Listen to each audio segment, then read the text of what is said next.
I wanted to make a video about a normal day, but I don't do much on a normal day.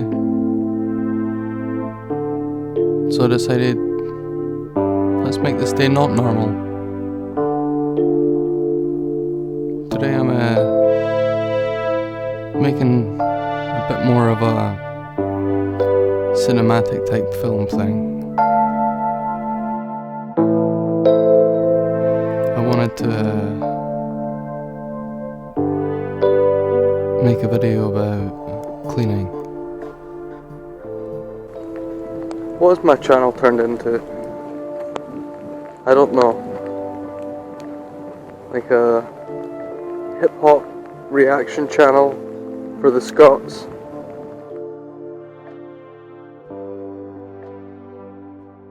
I want to make more of a film type thing.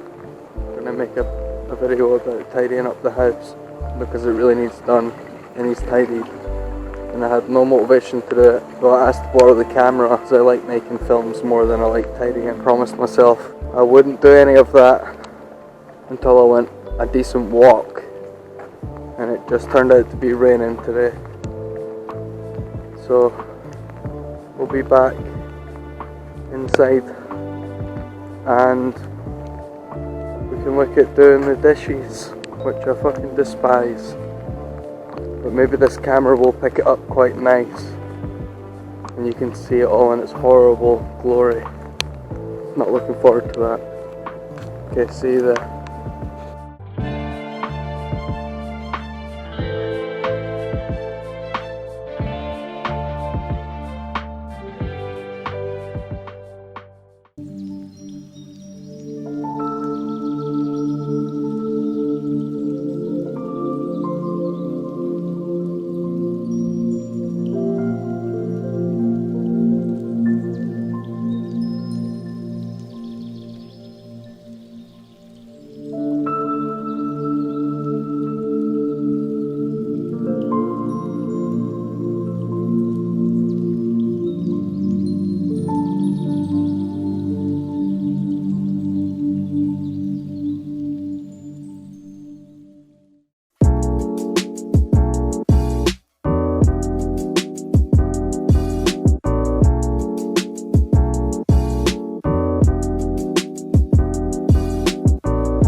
This is my jar collection. It's 2 years old. Rich roast, £1. Kenko, now you're talking. I love coffee. I really love coffee. But that's too much.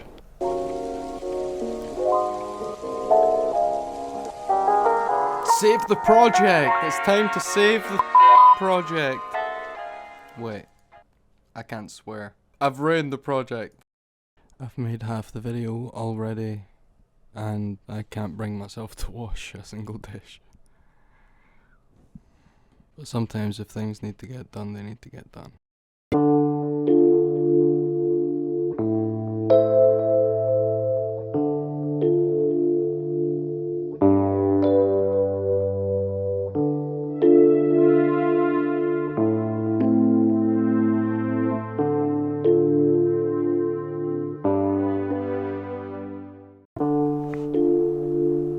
I wake up groggy, try write a script. It takes me a whole week of this to realise I'm not as good at keeping everything in my head as I thought.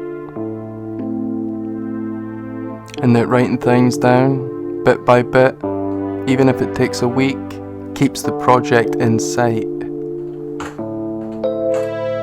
And if you follow my channel, you might already know I upload quite a lot.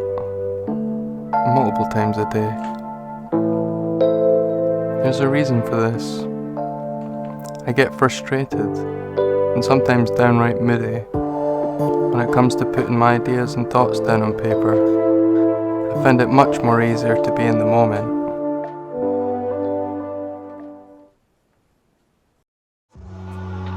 I resist looking even into the future most days, and for the longest time I've struggled with any sort of positive view of the future, and so I think I began to narrow my awareness down to the bare minimum things I could cope with.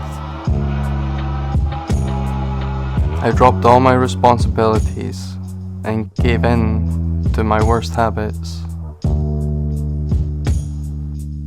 I've shaved my head for the last few years, every 8 to 12 weeks.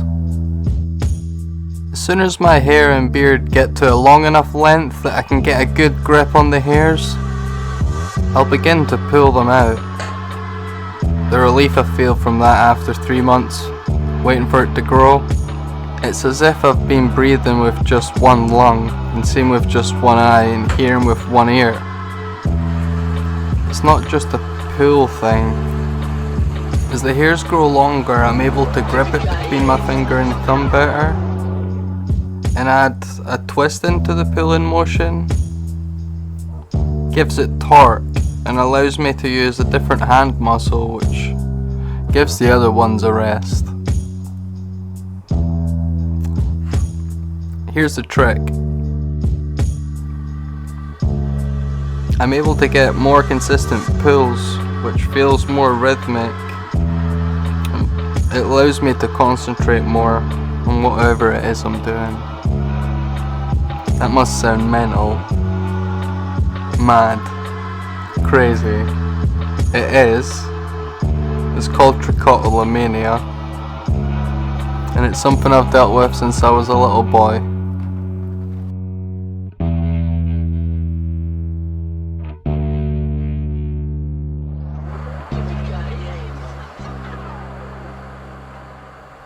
This video nearly never got made. I borrowed the camera for one day. I made part 1, and I washed the cutlery up and made that scene, but I couldn't follow through with the rest last night. It was 3 AM by the time I'd finished that much, and that might be a respectable reason for some people, but I'm normally awake until first light. I did go to bed at 3 AM, or roughly there, this night, which was my first sign. Day 2. I still have the dishes to do. And by God, I cannot be bothered doing them at all. The next day, I wake up. It's 3 in the afternoon. I need to return the camera soon.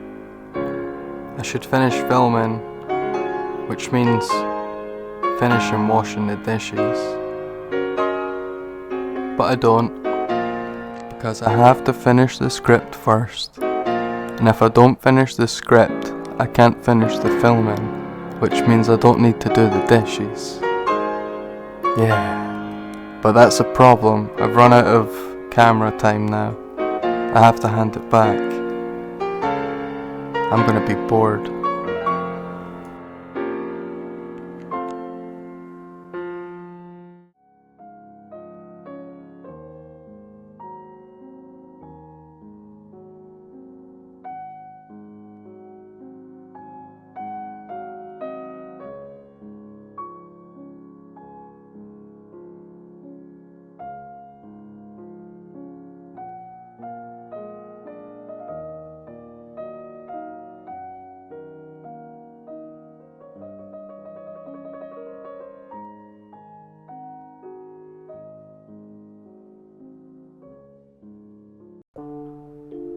It's a ritual, a series of actions performed to a prescribed order. Habits, patterns of behavior, their ways of thinking, ways of seeing, their ways of not thinking, and ways of not seeing.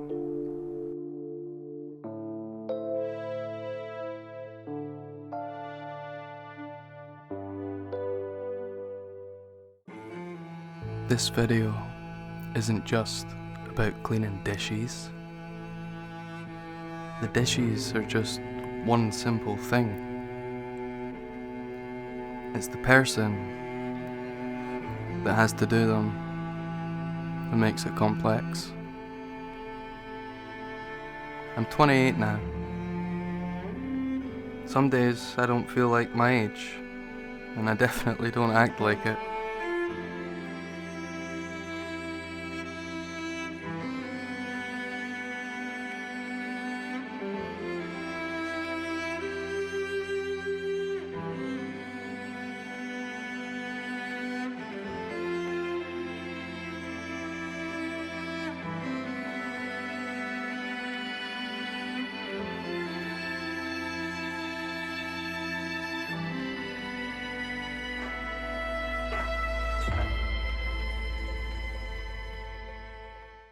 But first, a dish plan.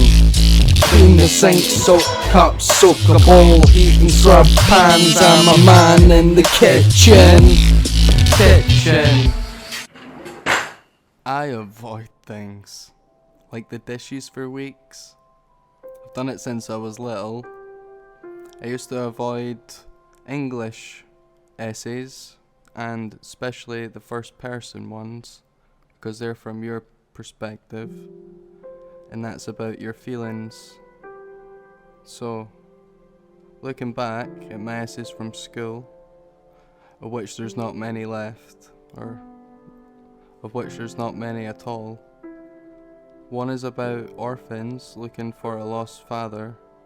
One was about a young single woman forced to do things she never wanted to survive. In the story, she ends up trying to kill herself, only to have like a vague feeling of the future will be okay. And she wants to take it back, like the suicide. As if like there might be a slim chance of hope. Now I know what projection is. It's easy to see the lost father's my dad, and the single mother is my mum. And people wonder why I didn't do much English homework.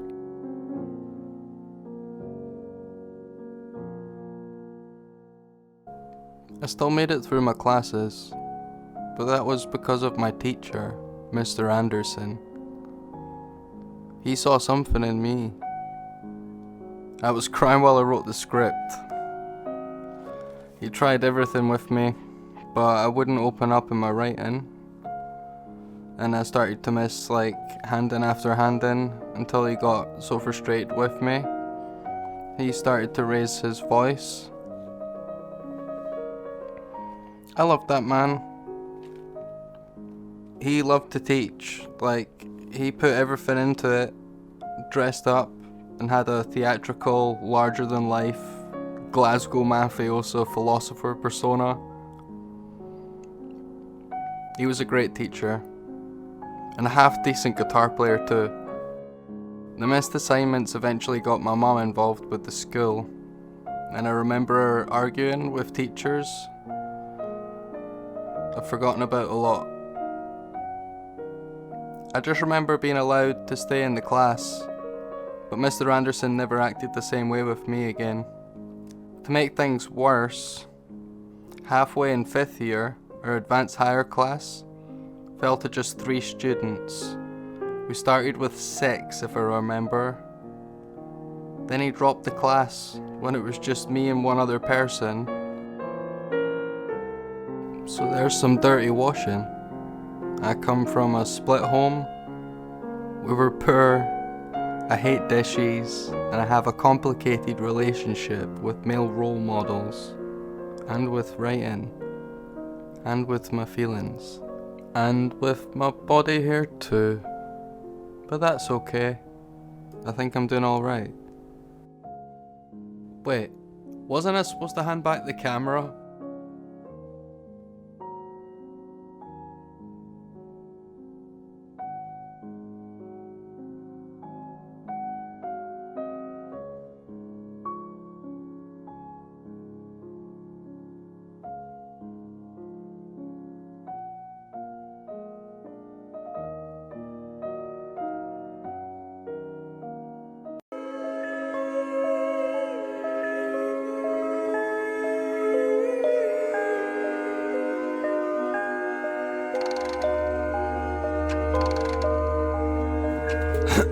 Can I keep the camera for another day? Yeah. Growing up, anything to do with dishes meant an argument. So I just let mines pile up in my room. At least then I could keep track of them. That was the idea.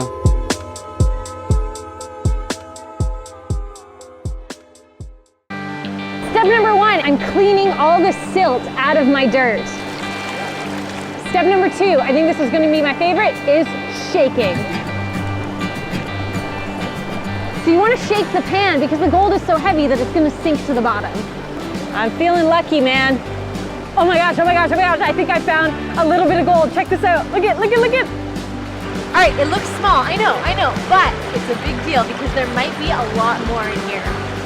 The story of gold in this creek starts at the very top of that mountain. There's a glacier up there that's melting and grinding away those pieces of gold, and then they make their way down here.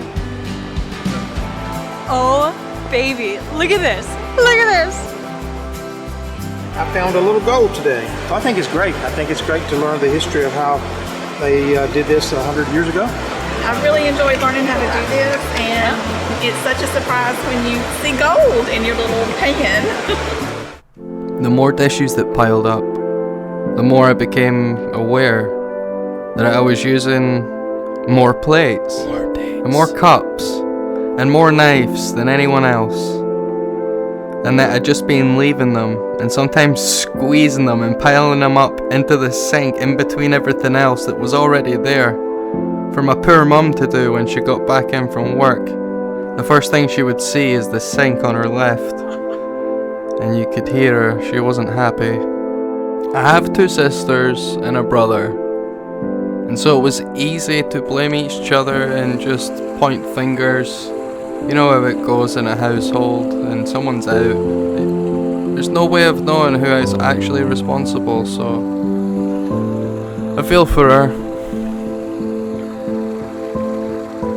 That's why I keep everything piled up. It's kinda like a habit from back then. I would pile up in my room. It's no excuse these days, but it still tends to happen.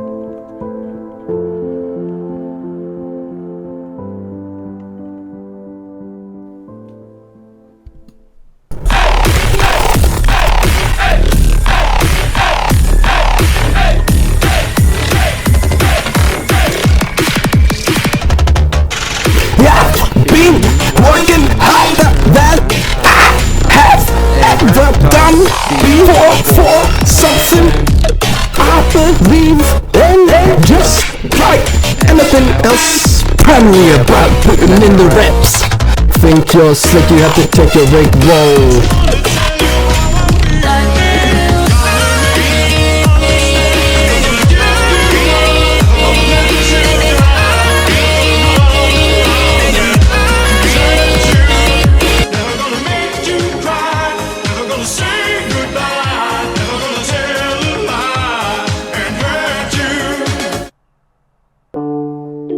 So the dishes aren't done yet, but I'm making incremental improvements towards my health and my fitness and the dishes too, but also my story.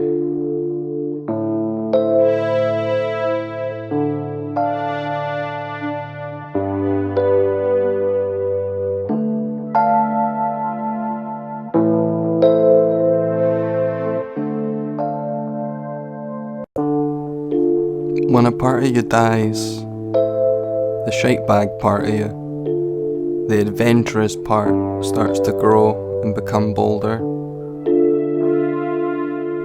Curiosity only takes one of the cat's lives at a time.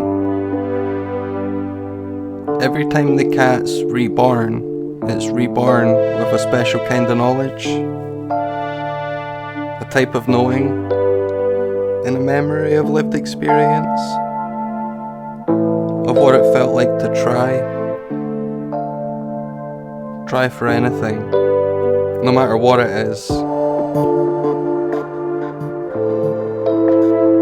This time, the cat tail. a story about growth, not one that's cautionary. The cautionary tale tightens a noose with each failed attempt at trying to be brave.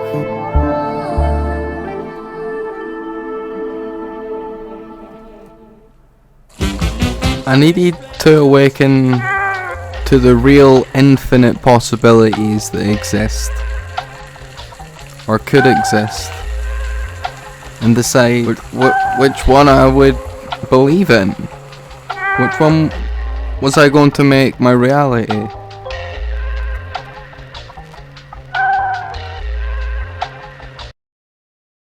My reality is what I make it.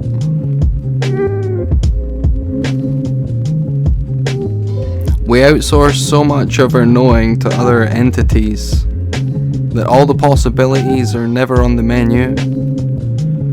And the ones that are, we grow up with, feed on for hope and stability. In our infancy, we depend still on the knowing of others.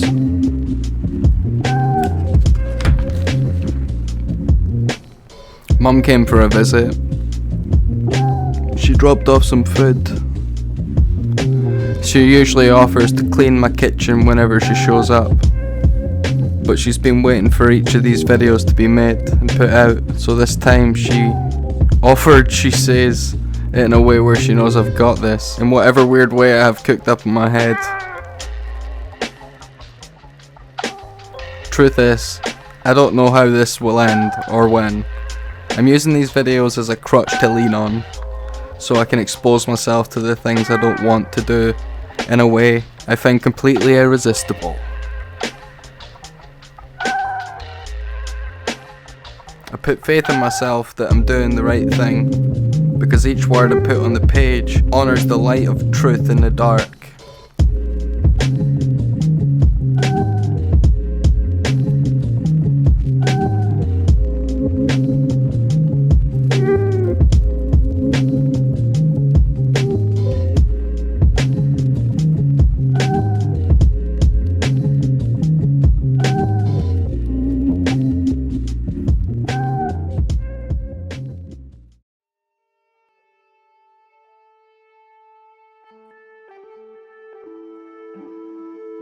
Not all cats are domesticated. They used to represent something much more honourable and real. Beings versus actual nature in the wild. Now we think of cats and think tuna can, kitty litter tray, cuddles and scratches, soft meows, and that they're happy with a comfy home and a good neighbourhood to investigate. Lions, on the other hand, another type of cat, typically rule and patrol at least 100 square miles with the family, funny enough called a pride. They defend their territory with their life against the curious needs of other prides. Now I realise I've always had a voice, I just never used it, not in the right way.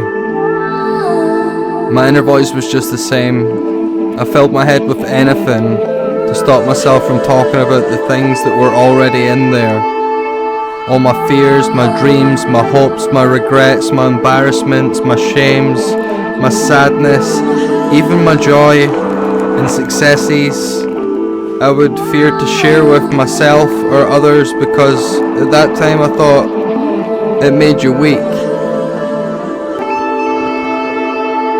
As if to speak it made it more real, which it does, and that it would hurt me, which it does. But those wounds needed exposed to the air so they could be cleaned and healed properly.